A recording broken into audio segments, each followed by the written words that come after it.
Ryan Graciano remembers the early days of Credit Karma like they just happened. Born in the midst of a financial crisis, Credit Karma's rise to significance didn't seem certain, and Ryan remembers thinking to himself numerous times, are we going to make it? Today, Credit Karma serves more than 100 million users and provides customers with tools that empower them to make the biggest financial steps of their lives. On this episode of IT Visionaries, Ryan discusses the early turbulence the company endured, how he leads through trying times, and how Credit Karma is helping in more ways than just providing credit scores. Enjoy this episode. IT Visionaries is created by the team at mission.org and brought to you by the Salesforce Customer 360 platform, the #1 cloud platform for digital transformation of every experience. Build connected experience, empower every employee, and deliver continuous innovation with the customer at the center of everything you do. Learn more at salesforce.com/platform. This podcast is created by the team at mission.org. Welcome to another episode of IT Visionaries. I'm Ian Faison, host of IT Visionaries, and today we are joined by a special guest. Ryan, what's going on? Hey, it's great to be here. Thanks for having me, Ian. Thanks for joining. We are excited to talk to you today about all things Credit Karma. You all have an amazing story, and we're going to get into the technical nuts and bolts a little bit here, and into your background. So let's get into it. How'd you get started in technology? Well, that was a long time ago. I was somewhere in the 10 to 12 age range. I actually don't remember how old I was, but we had a Tandy 100. I don't know if you remember that. Very old computer. It was popular for a little while. No, I don't. Yeah, it was one of those MS-DOS based things. I think it had Windows 3.1 on it. And we had this neighbor kid. He was a few years older than me, and he brought over a disk with GW Basic on it, which was a very simple programming language. And he showed me how to draw a circle in GW Basic, and I just thought it was the most amazing thing that someone can make the computer do something like that. And I started to mess around with it and just kind of go through the manual, online docs, well, offline docs back then, I guess. And that started a kind of a lifelong love of making computers do things. Flash forward to today. Tell me what it means to be CTO of Credit Karma. It's CTO at Credit Karma is a really interesting job. You know, I started at Credit Karma in 2007, and we had essentially a one-person engineering team. That was me. And so I had to design the systems, write the code, map out our policy. You know, it was really a jack of all trades kind of thing. And fast forward to today, we have about 800 people on my team in disciplines ranging from security through design. And in some ways it's similar in that I have to kind of span all of these different disciplines and have a feel for how they work, but I can't be super deep in any one of them. And where it's really an interesting job, I think, is that when you're really early in your career, you're doing a lot of systems work. You know, you're designing how things should operate and seeing them through to their completion. And when you're in the middle of your career, you're learning how people work, you know, what makes people tick and how do you create systems of people. And then later, you know, when you have these much bigger teams, it's again kind of like the systems thing. You're actually mapping out how these different organizations of people should work together and thinking through how they interoperate and what protocols and so on. So it's sort of an interesting journey. I feel like it kind of comes around to where you started in a way. And for those of our listeners who have been living under a rock, who don't know about Credit Karma, can you share a little bit about the company? You would have to be living under a rock because we have 100 million consumers in the United States. We've been around for quite a while, 2007. And what we essentially do is we make information accessible to consumers, and we try to enable our consumers to make the best financial decisions possible so that they can make financial progress. And how I often describe it to people, the credit system is, it's kind of a funny system. We've all sort of come to learn how to operate with it. But if you go to get a financial product in the United States, I like to compare it to buying something really mundane, like buying shoes. If you're going to buy shoes, you walk into the shoe store. Imagine a scenario where there are no shoes there, there's just an application to buy shoes. And you fill out the application, and then they say, okay, well, here are the shoes that you are eligible for. We won't tell you all the shoes that we have. We won't tell you how we made the decision that you could get these shoes. And you could ask, like, well, okay, what information did you even use to show me which shoes I can get? And they won't tell you that either. But you can pay money. You can pay $20 a month to another company that will give you the data that this first company used to make that decision. It's just like a fantastically complicated way to acquire a product. And the reason is that the information is asymmetric. The bank and the credit bureau have information that the consumer doesn't have.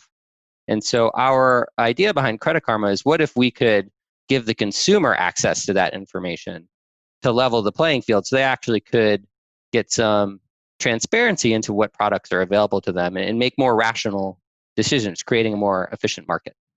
Yeah, it is funny, the rise of technology and the proliferation of transparency, right? It's like all of these things were so difficult to figure out before we had, all of the information on the internet that we could just look at all this. So, coincidentally, the rise of, the internet changed a bunch of that. But then around when you were starting Credit Karma, the rise of social, right? So now not only do we have all the information, we can share it with each other in real time, and we can complain about it, and we can ask our friends, and we can see what other people are talking about. And the information sharing, obviously at an all-time high, but now we kind of know what's going on, sort of. And that's, where a company like Credit Karma comes in with all of the helpful stuff that you have, all of these tools, all of these things. I'm curious, like, how do you look at managing such like a scope of and a responsibility of making sure that people are making the right financial decisions?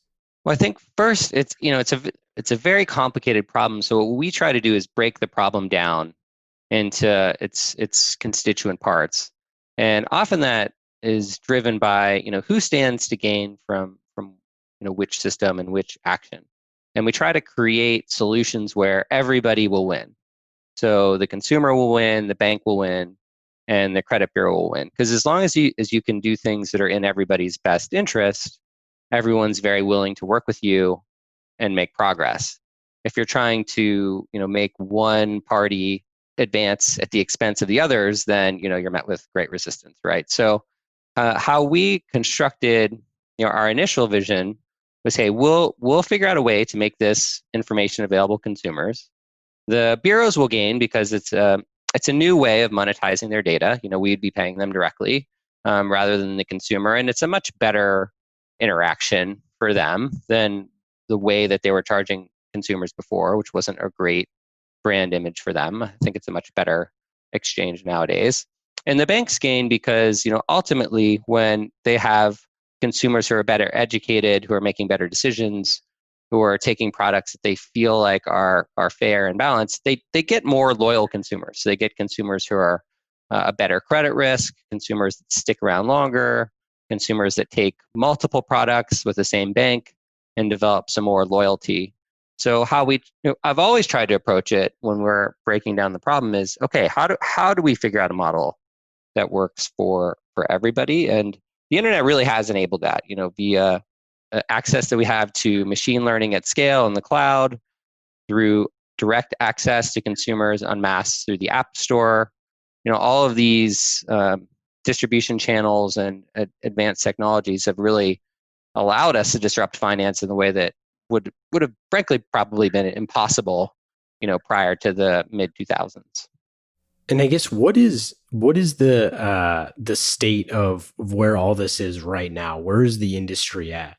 That's an interesting question. So the financial industry is very different by vertical. So if you go to the most technologically enabled, which is something like credit cards, you have online applications, you have transparent approval through our platform. So for example, if you're on our platform and you see a little tag that says that you're pre-approved for something, you're upwards of 90% odds of approval for that product because the bank's model is actually integrated with our system, and our system knows that you will be approved for that in a way that just couldn't have existed before. And so for something like credit card and personal loan, Not only do they have that transparent approval, but we've also streamlined the application flow so you can get just a couple clicks, and then a digital delivery of your products. You might actually even get some kind of Apple Wallet type credit card integration right away, or you'll get something digitally that you can use. So that those things are super streamlined. Then there are these verticals like mortgage, auto, that are just way more complicated. I mean, I don't know if you've ever tried to buy a house, but it is a very onerous experience. And Oh yeah. one, there's just a lot of regulation, right? So there's a whole bunch of burden that companies have, had to kind of work around. There's a lot of legacy stuff that doesn't totally make sense anymore. I was talking to a company that was digitizing the mortgage process some years ago, and they were saying that they were using a picture of it was some kind of income statement, like a W-2. So you take a picture of your W-2 with your phone, and then you upload it, and that was supposed to streamline the process. But the problem was that the regulators would not accept that. I think it was Fannie Mae wouldn't accept that because an image could be altered, was their reasoning. So what they had to do was convert the image into a PDF, which they did find acceptable. Kind of a funny artifact of a very old policy in terms of what is manipulable and what is not. I mean, they're effectively the same thing, but this is kind of what is happening in disruption of these financial systems, is that people are having to figure out, okay, how do I kind of meet the letter and spirit of the law, but then still operate in 2020, where consumers expect to be able to use their phone. I should be able to take a picture of something and upload it and have a streamlined process. I'm able to talk to my doctor online. Why can't I do my mortgage process completely digitally? And it's very different depending on where you are. If you're refinancing an auto loan in some states, you actually have to go to the DMV, which is probably the most onerous funnel step I've ever even heard of. Companies like us, we're trying to work with regulators and go in banks and work state by state to say, hey, how can this process be better?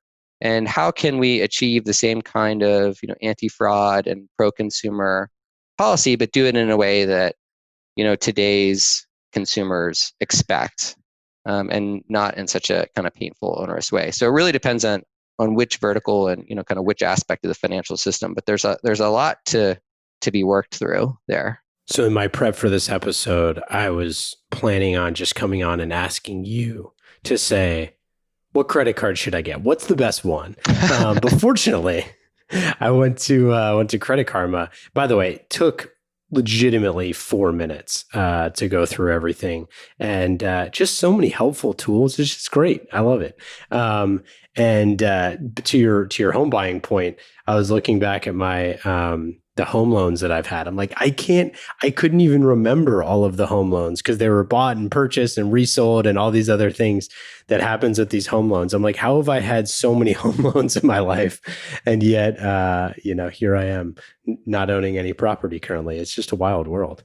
It's great to hear. And that's essentially, our playbook. We want to make your mortgage as easy as that credit card. And it's possible. And so, one of the reasons that we have, our free tax product is that if you do have your tax return integrated with us, imagine how easy income verification would be if you went to get a mortgage. And so things like that make your whole, kind of financial life easier, as we're able to build sort of a digital wallet for you, that once you go to get your next, home equity line of credit, we can just put in front of you, hey, we've already pre-qualified you for everything you could possibly want. This is the best one. The application is a handful of clicks. We'll put in front of you all the downsides, and the process is as easy as it possibly can be. And so there's a future there where all that pain goes away, and I think we can get there. We'll get out of just the credit score and stuff in a little bit here, because I want to talk about back to the role of the CTO. But it is so curious that like so many of these things, hard inquiries, credit card use, payment history, credit age, all these things that you can now see. And with, again, in 4 minutes on Credit Karma, you can see all this stuff about yourself. And it's like so many people just have absolutely no idea what any of these things mean or how their credit was positively or negatively affected at any point in their life. It's just so confusing. And at times it kind of seems like maybe it was meant to be a little confusing. Yeah, it's interesting because it's never really been a system that was developed for the consumer as the end user, right? So the idea, and the idea makes sense. So the idea is that, hey, if you want to apply for a financial product, the bank needs to know how big a risk you are. And if they don't know how big a risk you are, they price you as if you're a very big risk, right? Because they can't really do any better than that. They'll just price you on the average. So if you're a good consumer, you get hugely penalized. And in countries without any kind of credit system, what happens is that each individual bank holds all the data. And if you're trying to leave your bank to go to another bank, you effectively can't do it because the other bank doesn't have the information on you that the first bank has, so they can't price you effectively. So the bank that has you can say, okay, well, I can price you better than the other guy, but I don't need to go all the way to being as efficient as I could be because there's not really competition. So what the credit bureaus, I think, have done is a good thing. They've created a more competitive system by making that data accessible to all, which enables the banks to underwrite everyone more effectively, which actually is long-term better for the banks as well, which they, I think, recognize. And so the system then is designed to create this, more competitive environment. What it's not really designed to do is to inform the consumer, though, right? It's designed to be a risk profile on a consumer that is read by the bank and is kept by the bureau and can change over time depending on, the needs of the banks and the bureaus. And I think that what happened is that data is so impactful to the consumer's life that people, stood up and said, well, wait a minute, my ability to buy a house or a car is completely dependent on this system now. And so, regulators came in and set some rules, and we started to create more transparency. And companies like ours, and I think we really led the way, we came in and said, all right, let's make this understandable so that consumers not only know what goes into that underwriting and how the banks are thinking about them, but they know what to do about it. They can understand that information. They can dispute it if it's wrong, which is a huge thing. We're the first, and I think we're still the only to do online direct dispute. So you can just dispute incorrect information on your report digitally. It used to be like you had to write a bunch of letters and that kind of stuff. And so our whole thing was, let's take this system that's so impactful to people and actually make it consumable by people. But it was never designed that way. It was designed as a statistical risk model. It's designed as a way for banks to figure out, how to price you. So back to your role as CTO, are you working on developing the product? Are you working on, the tech stack? Are you working on internal things for employees like traditional CIO activities? What's the scope of your role?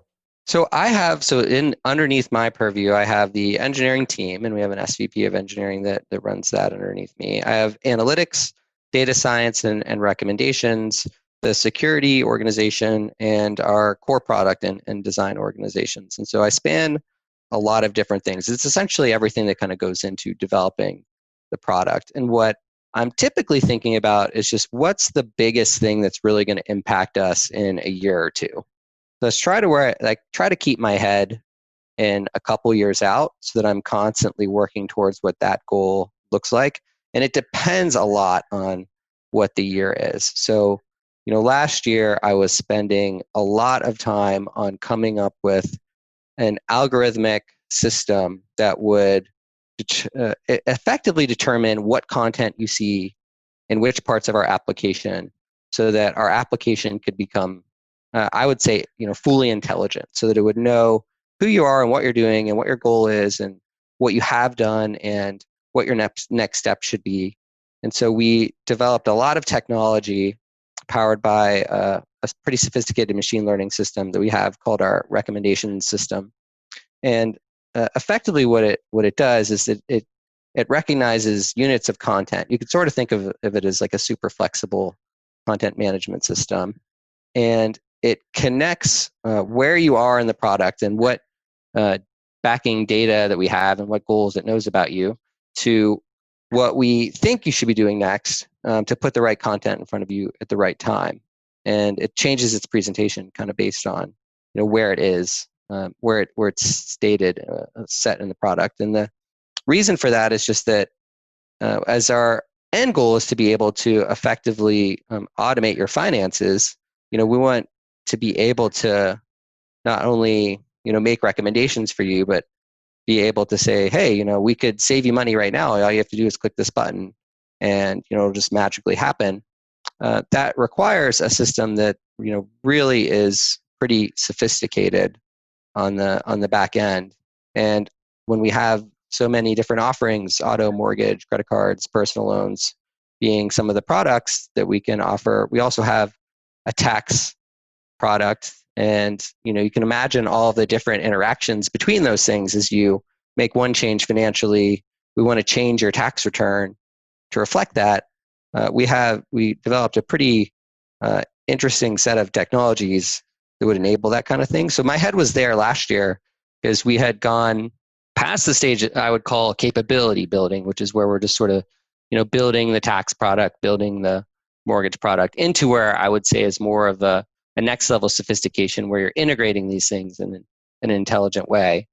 And so usually every year I'm thinking, okay, where are we going to need to be in a couple of years? And if we're going to need to be there in a couple of years, what do I need to be doing right now to pave that path? And if you ever lose sight of that 2-year goal, it can be very easy just to kind of get swept up in the flavor of the moment, because there's always a company priority at the moment that can drive all of your attention. It's very easy to live in the now, but I think if you're a good senior executive, you should be thinking long-term always. How do I actually make sure that I'm still on the path so that in 2 years' time, I'm going to be very glad for what I just did? And I'm curious, as with COVID and the middle of a global pandemic, I'm sure that things changed pretty rapidly. How much were you focusing on how your company was working rather than just what you were building?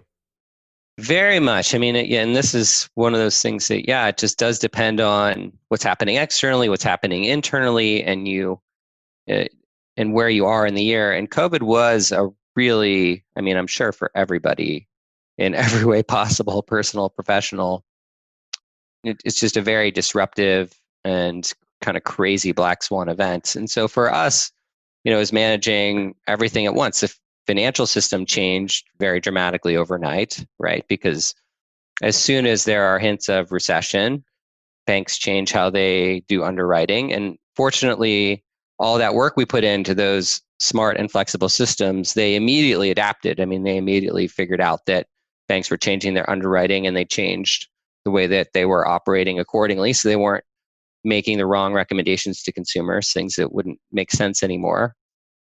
We then leaned into, okay, how do we work now?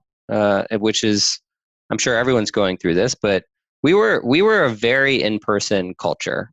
We have separate offices in different geographies. We do have an office in Charlotte, North Carolina, and an office in the UK. But even still, we had remained very much an in-person culture and in-person meetings and lots of water cooler conversations. And that was just sort of part of who we are. Lots of events. And switching from that to fully remote overnight was a huge shift. And I spent a lot of time thinking about that and working with our management teams. And each group is different. Every group sort of handled it a little bit differently depending on who you are. I saw some groups do a really great job team building with quiz sessions and trivia games after hours to try to replace some of their events. And they organized all sorts of fun and interesting things, even though the best we can do is video conferencing. And other groups really struggled because they had more introverted folks who are just less inclined to do that kind of event and community building. And there we had to think about, okay, how do we make sure that we're being more deliberate about injecting some team building and reasons for face-to-face interaction when maybe that might not naturally happen in this new environment.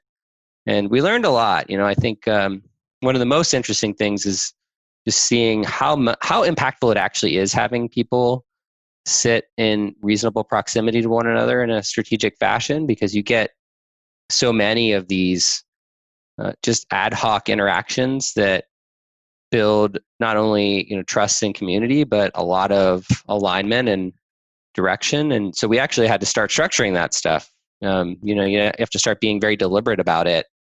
That's been really different and interesting. And so there's a lot of managing that, and a lot of managing. I would say that COVID is a crisis, and I talk a lot about how you manage through crisis is really defines your leadership team, because it's easy to manage when everything's sort of steady. It's hard to manage when things are crazy. So hypergrowth is crazy, and it tests you, and crisis is crazy, and it tests you. And so it's also a good time to kind of take stock of your leadership team and your management team and ask yourself, how good are we at managing through the tough times, and where do we have room for improvement? And it's just a good time to pay attention to how things are going and how you're doing.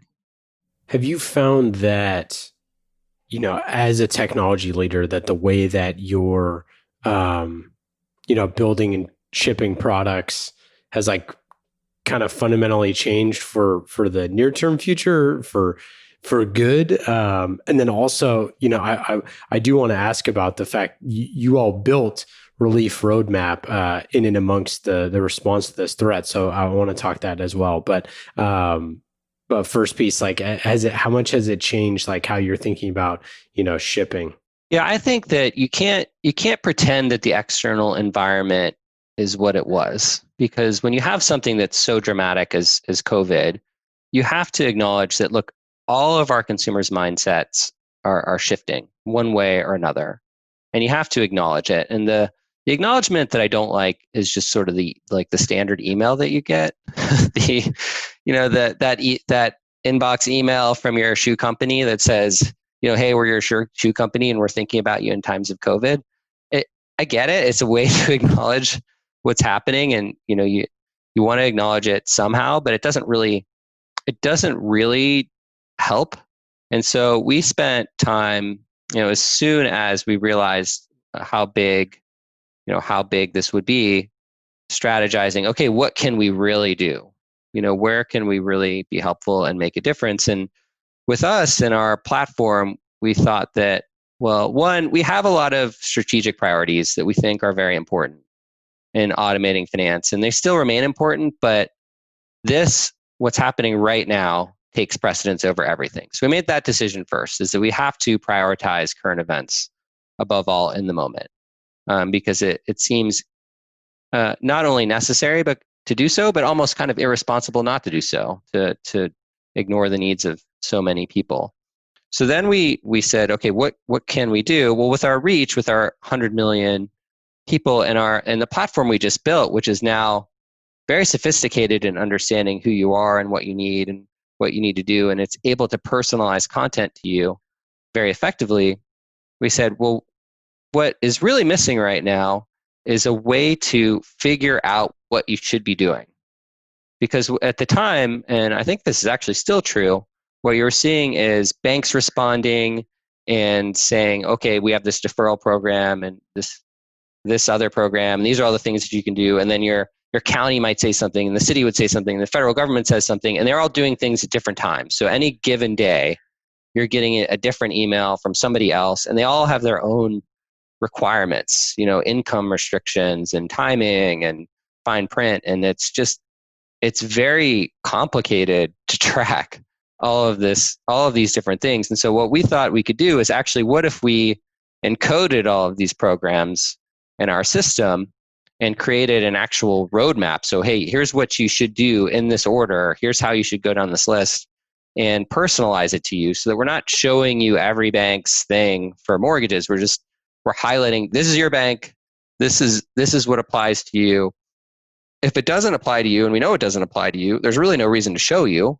We'll leave it at the bottom and sort of a, kind of a hidden set of things that, if you really want to read all of it, go for it. But, there's not really a reason to waste your time if we know it doesn't apply. And so we called that the relief roadmap, and we put it out there in, I think it was pretty early. It was like mid-March. We were able to develop it in about 2 weeks, the first version, because we were able to just leverage our existing technologies. And the heaviest lift was actually coming up with the content, encoding all that content and coming up with an intelligent taxonomy of content was really tough. And we had a ton of engagement. We got really great feedback from people that it was the first time they'd actually seen a list of curated content for you that said, hey, do this thing and then do this thing and then do this thing. And then it eased people's mental burden, which was something that we have a great research team that spends a lot of time talking to our members. And one of the things that we learned from them is just that the stress of trying to understand, what do I do next, is just overwhelming to people. There's already so much change in their lives, and then you have all of these financial options sort of popping up, and and they tend to be very complex options. They're not always such easy trade-offs. That a lot of our consumers were reporting depression and severe anxiety just over their financial decisions, and we got a lot of great feedback that product was really helping people, and that was I think a great moment for the team to feel like we had done our part to ease the crisis in what way we could. One of the things that I think has been so cool is just watching companies use what they have at their disposal. We talk to folks of all different types of companies, and if you're making physical goods, then maybe you can switch to making masks, or if you have 100 million users, you probably have a bunch of information that you could tailor content to those folks and pay attention to what they're doing to listen better. And I think that it's cool to see that. And if you go to creditkarma.com/relief, our listeners can check that out. But there's just, I think that one of the things, the anxiety of everything is combated by, honesty and transparency and information. And that's a lot of stuff we didn't have about COVID was about what actually is, the ground truth. So, organizations like yours being able to provide that transparency is super important. And it was great, I think, to give people, at that time, and I think this is still somewhat true, people want to help, but it's hard to figure out where do you start. And, we were trying to, both we organized sort of local philanthropy, but it was great to have something that the company could really rally behind and give people something to really do with that energy that really helps. Obviously, we can't talk about credit and not talk about security. Everybody is worried about security as it's regard to their personal accounts, their banking accounts, their financial situation, and with Equifax breach, obviously, it's at the absolute top of mind when it comes to everything with your credit score. So I'm curious, what's under the hood from a security perspective on Credit Karma? It's always been a focus for us, and some of it is because of just my own background. So I was just sort of a hobbyist in high school and college, and kind of a passionate advocate for computer security. So I spent a lot of time learning to break into things, and a lot of academic work. And I just found it to be a fascinating space. And I took a lot of that practical knowledge into when we began Credit Karma. And my basic philosophy was that, look, if you don't design it to be secure, it won't be secure, right? There's only so much you can do to secure something after the fact if it's fundamentally not been designed in a way that leads you to something that's hard to break.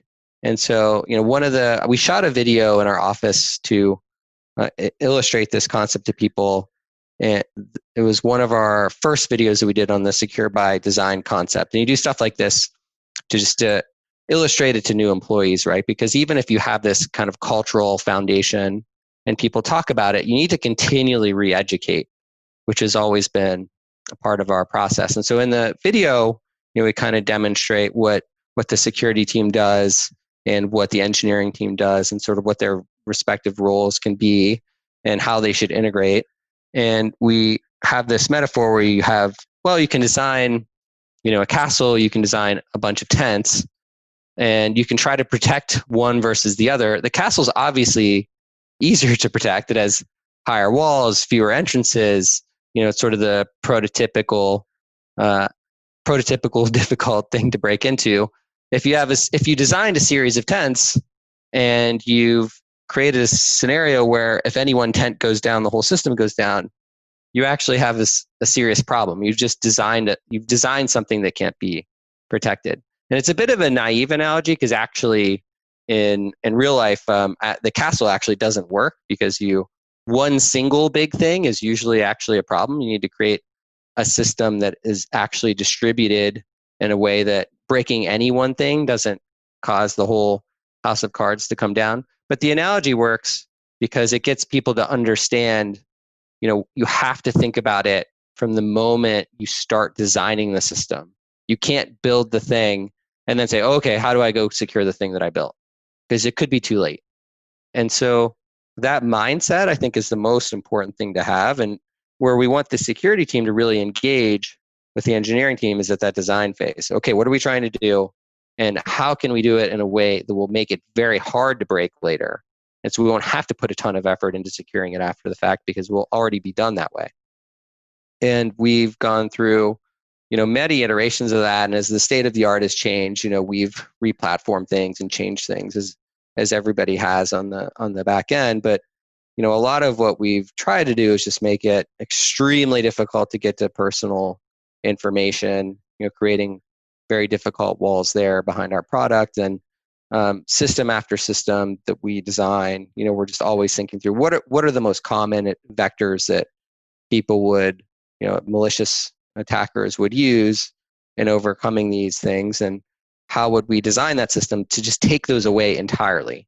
And so one of my philosophies has always been, if an employee can do it, an attacker can do it, right? So you have to design systems where you have two keys turned type of things, where there's no one single actor who can take you down or do too much.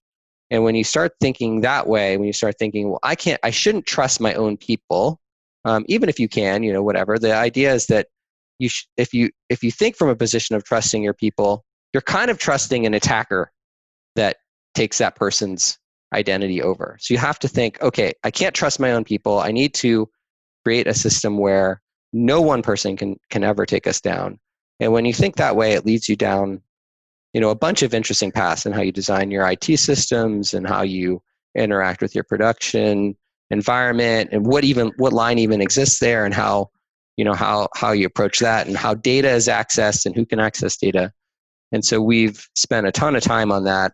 For our entire 13 years, it's been the number one priority every year. And I would bet on it being the number one priority for the next 13, because it is, you have to keep evolving. You're never done with security. You have to keep going. You have to keep moving along with the state of the art, and you have to keep up with the pace of the company's growth. And that's been our approach for a long time, and something that I'm very passionate about. You launched the company back in 2007, right before the financial crisis, as a fintech company. Not always the easiest thing to do. Any crazy stories from the early days? Starting a financial services company in 2007 is kind of a crazy thing. I guess I shouldn't say financial services. We're really more a consumer company, but we operate in the kind of financial realm. And how we make money is effectively on loans closing. So if you take a credit card on our site, we'll get a commission, for that credit card that you get, and that's usually more than made up for how efficient that was for the consumer. So everyone kind of wins there. But if your model is based on lending in 2007, and then 2008 happens, the public conversation at that point is bailing out the banks. So nobody nobody is going to give you money. I mean, no VC is lining up to cut you a check for your Series A in 2008. They're more like, best of luck to you guys. Hope you make it. You're definitely not getting $1 from me. That was like the conversation back then. And so it was incredible that first year because we had achieved this product market fit. We had this great product. We were really starting to get traction. And then when the financial crisis happened, it was like, holy cow, how are we going to survive this? And what we did effectively was we had about $500,000 in funds raised, and we just tried to make it last. We kind of did anything that we could to keep costs low. I did member support myself. I had a separate inbox where I would manage my member support escalations and a separate system for that I would manage. And we just did everything we could to not spend cash and make it last, because we knew that when the financial system comes back, we have something great. But the challenge is how do you make it that long? And it took us till about 2010 when we finally raised our $2 million Series A, but we had been turned down by 40 plus investors at that point. It was pretty bleak back then when the banks were closing doors and mortgages were closing up. It was not feeling like a good time to be anywhere in finance. But once the recovery happened and things started to come back, and we saw some momentum in 2010 through 2012, that's when our business was really able to pick up, because once it's possible to create revenue again, you're able to go and market. And when you market, you get more customers, more, you get that flywheel going. And by 2012, we were able to really get the flywheel going. And that's when the business really, really started to pick up. But we had probably three-ish times when we almost closed the doors entirely. It was really intense. Many moments where I thought that a lot of work had gone into this and it was all going to go under. With the recent announcement of the acquisition and everything, it's I feel like it was all worth it in the end. And 100 million folks on the platform later, it sure feels like you made a massive difference. Yeah, it's amazing. It's amazing to look back on it and see how brilliantly it all turned out. And it's hard to relay what it was like from 2008 to 2012, 2013, when you're really just grinding it out to survive. You have 4 or 5 years where you're tiny, you're not making any money, you're barely making payroll. It's not feeling like you're gonna ever clear a single dollar, let alone, the kind of success we eventually had. And my wife would many times ask me, like, is this worth it? You could be, you could go work for Google or something and get a steadier paycheck, or you'd start another company and, take another at bat in something that's hotter right now. But we just really thought that we were, solving a really big problem. The problem that we were solving is a huge one. And 2, we had product market fit. We had a good product. People liked it. It's rare that you discover that, both of those things together. Often you go after a big problem, you can't quite crack it. Sometimes you have a great product people like, but there's just not really like a market fit. You can't actually make money. You can't create a business. And we had both, and we believed it would be something. It could be something. We just had to be patient. And so it just took a certain amount of tenacity just to push through that and believe that this will work. We just have to get the timing right. And so we did. We hung on for those 4 or 5 years, and it did turn into something. But it took a lot of belief. It was not easy. That's the thing I try to remind people of. It did not happen overnight. Rarely does. So what's next? What's on the horizon? For us, I still believe we have so much to do in automating finance. So one thing that I'm really looking forward to, the announcement was made, Intuit has announced that they intend to acquire Credit Karma. And there are some really, I think, brilliant things that we can do together to really create a much more efficient environment for everybody. So I think there's a lot to do to make mortgage better that by our powers combined we can do. So I'm excited about that. We're also getting into moving money for the first time. So if you think, what would it take to really make an awesome financial product, something that could help you save for your retirement effectively and make sure you have a great emergency savings account and that you're moving money when you need to, we need to have that ability. So we created our first savings account, and there's a lot more to come there as we try to tackle this problem where so much of America doesn't have emergency savings and doesn't have a strong plan for digging themselves out of debt. There are a lot of things that we can do that behavioral economists see, but there's not really a good way to reach consumers. A platform like ours can create those interfaces and those interactions so that we can create sort of a snowball effect where, just bit by bit, we can get consumers to engage in these little behaviors to squirrel away little bits of money, and that we can help take that and turn that into something big for them. And so there's a lot of opportunity for us there, and I think we can actually really make a difference, and I'm excited about that. We're working on that right now. Let's get into our lightning rounds. These questions are fast and easy, just like the Salesforce Customer 360 platform, #1 cloud platform for digital transformation of every experience. Go to salesforce.com/platform to learn more. Lightning round questions. Ryan, are you ready? Okay, I'm ready. Let's do it. #1, have you picked up a hobby or habit in shelter in place? I don't think I've picked up a hobby. I have continued weightlifting. That's been my new thing lately. I've gotten really into weightlifting, and I probably hit it even harder in shelter in place just because it's a break from looking at the computer screen. It's it's much more physical. So I've been spending a lot of time in the gym, actually. I guess it's surprisingly healthy. I should also mention I've been making cocktails. That's my unhealthy habit. I did pick that up in shelter in place. But I'm not going to go to restaurants. I'm going to do it myself. I hear you. Favorite book, podcast, or TV show you've been binging? Lately, I watched The Politician on Netflix. That was my recent thing, and The Great, which is it's actually a Hulu thing about Catherine the Great, and I love that kind of historical drama. So I've been into that dramedies. Best advice for a first-time CTO? Be patient. It's not everything happens overnight, and have a plan. Think ahead. Favorite restaurant in Oakland? I really like Comey, but actually, if you're just to ask me what I want on any given night, it's got to be ramen shop. Love the ramen shop.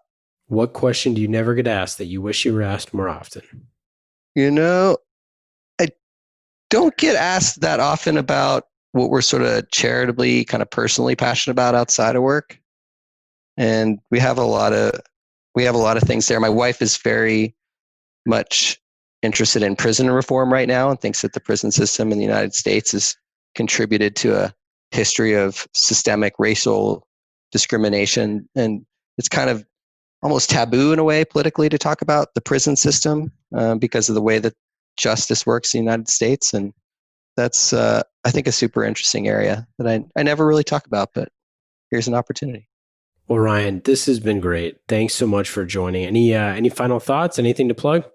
Check out our relief roadmap if you haven't. Check out our savings product if you haven't done that. I think we're going to do a lot of really interesting things with that. And stay sane in COVID. Awesome. Thanks so much for joining. Talk soon. Thank you. It was great. IT Visionaries is created by the team at mission.org and brought to you by the Salesforce Customer 360 platform, the #1 cloud platform for digital transformation of every experience. Build connected experience, empower every employee, and deliver continuous innovation with the customer at the center of everything you do. Learn more at salesforce.com/platform.